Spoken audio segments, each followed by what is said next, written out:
Shalom Bapak dan teman-teman, kali ini kami dari kelompok 11 akan mempresentasikan hasil diskusi kami. Kelompok kami beranggotakan saya, Vera Chandrastiarini, dan dua teman saya, Divagdari Sinukaban dan Lady Sihombing. Nah, dalam tugas ini kami mengkritisi buku tematik kurikulum 2013, tema 7, subtema 4 yang membahas pemimpin di sekitarku. Dalam buku ini dibahas tentang pemimpin-pemimpin yang ada di masyarakat, lalu tugas dan tanggung jawab dari masing-masing pemimpin tersebut. Seperti yang kita tahu, anak-anak adalah generasi penerus bangsa. Kelak di masa yang akan mendatang, salah satu dari antara mereka bisa jadi pemimpin. Bahkan bisa jadi semua dari mereka menjadi pemimpin. Bisa pemimpin dalam keluarga, pemimpin dalam lingkungan rumah mereka, atau pemimpin dalam gereja, atau bahkan pemimpin negara ini. Oleh karena itu, penting bagi anak-anak untuk bisa memahami konsep dasar dari kepemimpinan. Jadi, menurut kami, materi kepemimpinan ini sangatlah penting untuk dipelajari oleh anak-anak SD. Selanjutnya adalah tujuan penulisan. Yang pertama, agar pembaca bisa mengetahui bagaimana materi kepemimpinan ini dijelaskan pada buku tematik kelas 6 kurikulum 2013, yaitu tema 7 subtema 1. Nah, yang kedua, mengetahui kelebihan dan kelemahan dalam buku yang dikritisi oleh penulis. Jadi di sini kami memberikan kelebihan dan juga kelemahan dari buku yang kami kritisi. Yang ketiga, menguraikan tentang metode pengajaran yang efektif dalam mengajarkan materi tentang kepemimpinan ini. Kelebihan dari buku ini yang pertama adalah materi yang disampaikan dalam buku ini, dalam subtema 4 ini, disampaikan dengan baik dan jelas. Siswa diajak untuk berpikir kritis dan setiap tugas yang diberikan membawa siswa ke dalam tahap untuk mengamati dan menganalisis. Kelebihan yang kedua, dalam subtema 4 ini banyak sekali arahan-arahan atau pertanyaan-pertanyaan yang bisa mendorong siswa untuk melihat di lingkungan sekitarnya siapa saja yang merupakan pemimpin, lalu apa yang dilakukan seorang pemimpin, bagaimana seseorang memimpin dan bagaimana seharusnya sikap seorang pemimpin. Lalu kelebihan yang ketiga adalah tugas-tugas yang diberikan dalam subtema 4 ini semuanya memiliki makna dan bisa mereka temui dalam kehidupan mereka sehari-hari. Kemudian selanjutnya adalah kelemahan. Nah, kelemahan dari materi pada buku yang kami kritisi, yang pertama, hanya berfokus pada tugas kepemimpinan yang bersifat administratif seperti ketua RT, ketua RW, atau kepala desa. Yang kedua, jangkauannya tidak lebih spesifik. Jadi, kepemimpinan dalam materi yang kami kritisi ini hanya membuat contoh-contoh seperti ketua RT, ketua RW, atau kepala desa. Tidak lebih spesifik seperti dalam keluarga ataupun memimpin diri sendiri terlebih dahulu, maupun di kepemimpinan yang lebih besar seperti di sebuah kabupaten, provinsi, ataupun negara, seperti itu. Kemudian yang ketiga, tidak menjelaskan secara langsung sikap yang harus dimiliki seorang pemimpin, tugas seorang pemimpin, tanggung jawab seorang pemimpin, serta hak dan kewajiban seorang pemimpin. Jadi dalam buku tersebut, hal-hal tersebut tidak dijelaskan.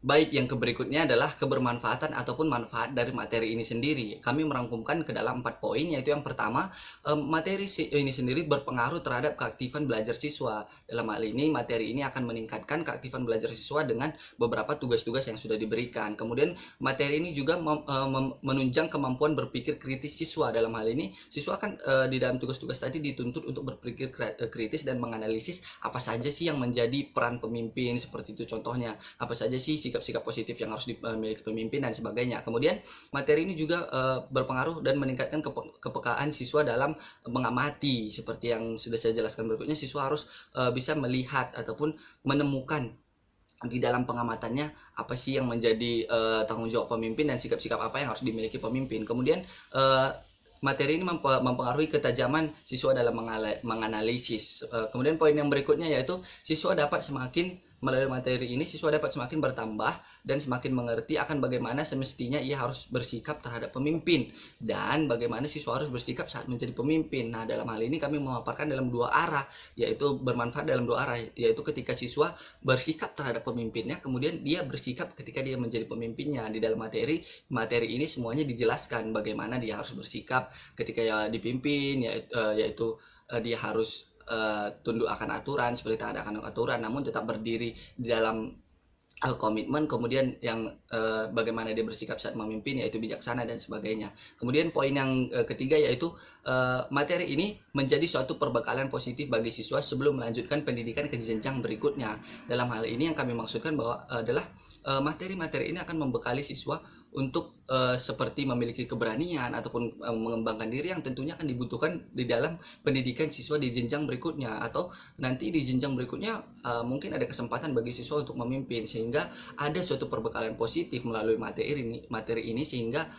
siswa memiliki suatu dasar ataupun pondasi pengetahuan akan kepemimpinan. Kemudian poin yang terakhir yaitu meningkatkan dorongan positif dan rasa percaya diri siswa untuk menjadi seorang pemimpin. Tentunya yang menjadi target utama dari materi ini yaitu poin keempat ini, yaitu meningkatkan dorongan positif dan rasa percaya diri siswa untuk menjadi seorang pemimpin, di mana siswa sudah mengetahui bagaimana caranya dia bersikap, siswa juga sudah mengetahui apa saja tugas-tugas dan wewenangnya, kemudian ditumbuhkanlah rasa ataupun dorongan positif untuk siswa kemudian menjadi seorang pemimpin yang tidak terbatas mungkin ketua RW atau kepala desa, bisa saja jadi ketua kelas ataupun pemimpin remaja dan sebagainya, yang tentunya tidak terbatas pada tugas-tugas administratif saja, bisa saja mungkin tugas pelayanan dan sebagainya, seperti itu. Berikutnya adalah uraian materi. Adapun poin yang pertama yaitu seorang pemimpin adalah orang yang mengemban tugas dan tanggung jawab untuk memimpin dan bisa mempengaruhi banyak orang yang dipimpinnya, dikarenakan pemimpin merupakan pihak yang memfinalisasi setiap keputusan yang tentunya akan berpengaruh langsung terhadap unit ataupun orang-orang yang dipimpinnya. Pemimpin juga berpengaruh terhadap keputusan-keputusan ataupun ketentuan-ketentuan yang akan ditetapkan yang tentunya akan berpengaruh terhadap unit ataupun orang-orang yang dipimpinnya. Serta pemimpin juga mempengaruhi atas kejadian-kejadian ataupun hal-hal yang terjadi di dalam unit ataupun orang-orang yang dipimpinnya, misalnya masalah ataupun keputusan akan bergabung dengan organisasi tertentu ataupun keputusan-keputusan mengenai administrasi, semuanya berpengaruh dari pemimpin terhadap unit ataupun orang-orang yang dipimpinnya. Kemudian poin yang berikutnya yaitu materi di dalam buku ini membahas tentang kepemimpinan dan pemimpin yang ada di sekitar masyarakat, yaitu yang lebih dekat seperti ketua RT dan RW atau kepala desa melalui sebuah teks narasi, di mana di dalam buku ini kepemimpinan RT RW dan kepala desa digambarkan melalui satu sosok yang diceritakan di dalam sebuah teks narasi. Di dalam teks narasi ini diceritakan secara jelas dan cukup mudah dimengerti bagaimana seorang pemimpin itu bertindak dan apa saja yang dilakukan pemimpin itu. Misalnya seorang kepala desa diceritakan dalam sebuah narasi, diceritakan apa saja yang menjadi tindakan serta keputusan serta hal-hal apa saja yang dilakukan oleh kepala desa tersebut. Kemudian poin yang berikutnya itu poin ketiga, yaitu materi kepemimpinan ini membantu siswa untuk memberikan siswa pemahaman bagaimana seharusnya pemimpin itu bertindak, sehingga siswa dapat mencontoh dan memperlengkapi diri. Nah, di mana sudah dijelaskan di poin sebelumnya tadi bahwa ada diceritakan melalui narasi-narasi adanya contoh pemimpin seperti itu. Kemudian di bagian berikutnya diceritakan lagi seperti apa sih sikap yang baik dari narasi tersebut yang seharusnya dicontoh oleh siswa, sehingga siswa itu bisa memperlengkapi diri seperti itu. Sikap-sikap seperti apa, misalnya sikap seperti bertanggung jawab, rendah hati, kemudian ramah kepada orang-orang yang dipimpin. Semua sikap itu kemudian dikutip dari cerita-cerita sebelumnya, kemudian dipaparkan di poin-poin berikutnya agar siswa mampu mencontoh dan memperlengkapi diri dengan sikap-sikap kepemimpinan tersebut. Kemudian poin yang berikutnya yaitu diambil dari tulisan Sastra Wijaya tahun 2020 menyatakan bahwa pemimpin yang baik adalah orang yang punya semangat untuk berkontribusi dan melayani orang yang dipimpinnya, bukan sebaliknya yang hanya ingin dihormati, mengatur, dan ingin memperoleh keuntungan pribadi.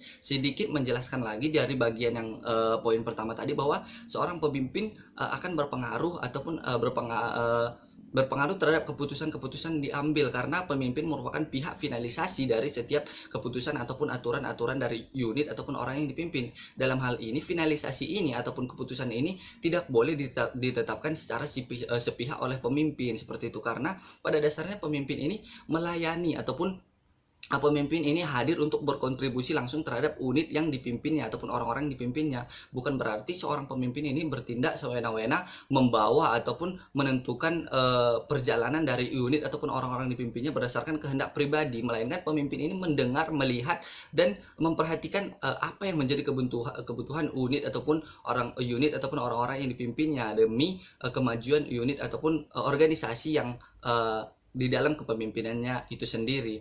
Kemudian yang berikutnya yaitu menurut Sayuti tahun 2014 ada suatu seperti dapat dikatakan kriteria diri sebelum orang-orang itu menjadi pemimpin. Sebaiknya dia memiliki 4 kriteria ini, yaitu yang digabungkan dalam kata lead. Yang pertama yaitu L, yaitu love. Sebelum orang itu sebelum orang itu memimpin, sebaiknya dia mampu love ataupun mencintai dirinya sendiri seperti itu. Sebelum dia mencintai orang lain, dia harus bisa mampu mencintai dirinya, karena bagaimana dia bisa mencintai orang lain kalau dia sendiri tidak bisa mengetahui seperti apa itu cinta dan bagaimana dia bisa mencintai dirinya seperti itu. Kemudian yang kedua adalah yaitu encouragement ataupun semangat. Dalam hal ini seorang pemimpin itu harus dari dalam dirinya terlebih dahulu memiliki semangat, begitu, memiliki semangat untuk dalam hal menambah pengetahuan ataupun menambah skill, semangat untuk bertumbuh seperti itu. Bukan dalam arti semangat dalam hal yang tidak jelas ataupun tidak terarah. Dalam